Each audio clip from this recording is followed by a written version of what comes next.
Jean Sor a examiné attentivement les 4 projets de loi. Qu'est-ce que vous avez retenu de bien et de négatif? Les projets de texte qui modifient les lois organiques sont importants. D'abord parce qu'ils émanent d'un Conseil des ministres présidé par Sa Majesté, et donc on sent qu'il y a une attention particulière à la représentation des femmes, parce que la plupart des amendements ont porté sur une hausse ou un accroissement de la participation des femmes et de la représentation politique, ce qui est en lui-même une avancée importante. Et nous en sommes fiers. Nous considérons que le collectif a véritablement créé une dynamique qui a permis d'arriver à ces résultats. Maintenant, il reste encore beaucoup à faire.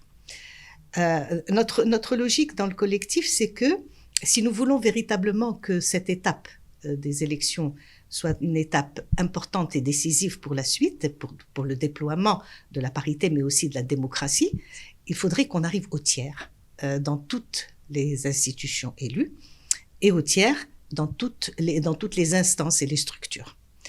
Et en ce sens-là, nous avons examiné l'ensemble des projets de loi qui vont être présentés demain. Et nous avons retenu un certain nombre d'amendements que nous allons proposer au groupe parlementaire. Et nous comptons bien sûr sur les femmes parlementaires pour les défendre avec nous, mais aussi aux hommes qui croient dans cette dynamique.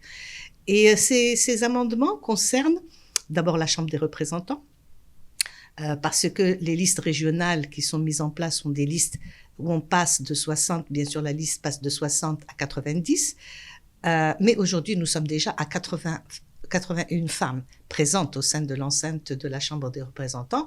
Donc si on ne passe que de 81 à 90, on passe de 20% à 22%, ce qui n'est pas très significatif. Donc nous avons apporté des amendements et nous allons les proposer pour qu'il y ait au moins le tiers au niveau de la Chambre des représentants. La même chose au niveau des collectivités territoriales, les communes urbaines, les communes rurales. Nous considérons que c'est là où les femmes peuvent faire l'apprentissage véritablement, et c'est un début de parcours politique important. Et le fait de lier cela, le nombre de femmes, le nombre de femmes simplement au nombre d'habitants, n'est pas très significatif, parce que nous allons avoir deux femmes dans cette commune, au maximum 8 ou 10 dans une autre commune.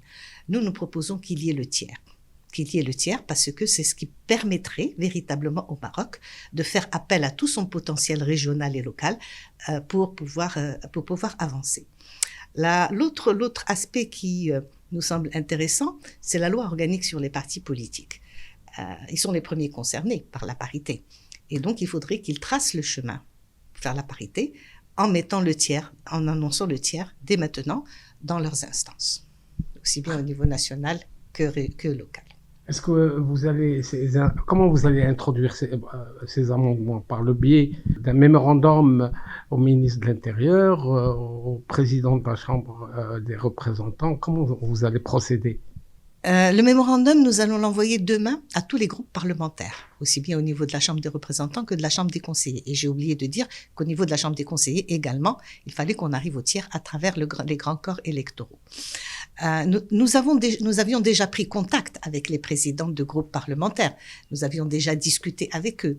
Et nous nous étions donné rendez-vous justement à cette étape de présentation des lois pour revenir vers eux avec ces propositions d'amendement. Donc nous allons déjà reprendre contact avec les présidents de groupes parlementaires, avec les femmes parlementaires aussi, parce qu'il est important qu'elles soient dans cette dynamique. Et certainement, nous allons envoyer ce mémorandum au ministre de l'Intérieur.